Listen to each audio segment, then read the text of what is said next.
এই চগলখড়ি যারা করে, ওয়াইলুল লিকুল্লি হুমাযাতিল লুমাযাহ, দুর্ভোগ সেই সমস্ত লোকেদের জন্য, আল্লাযী জামাআ মালা ওয়া আদ্দাদা, যারা মানুষের পশ্চাতে মানুষের গীবত করে, পরনিন্দা করে, পরচর্চা করে। আমি একটা দোষ করলাম, আপনি আমার দোষটা নিয়ে আমার অগোচরে, আমার সামনে না আমার পিছে আপনি অন্যের কাছে দোষটা চর্চা করলেন, এটাকে বলা হয় গীবত। এটাকে বলা হয় কি বলেন?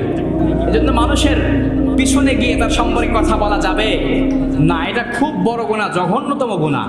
আপনি একজন সম্পর্কে গীবত করলেন, পরনিন্দা পরচর্চা করলেন, হতে পারে সেই গুনাহ সম্পর্কে তিনি আল্লাহর কাছে তাহাজ্জুদ পড়ে, তিনি আল্লাহর কাছে মাফ চায়া আল্লাহর প্রিয় বান্দা হয়ে গিয়েছে, কিন্তু সেই গুনাহ সম্পর্কে আপনি চর্চা করে, সেই গুনার কথা বারবার মানুষের সামনে বলে আপনি আপনার নিজের বদ আমলকে ভারী করে ফেললেন।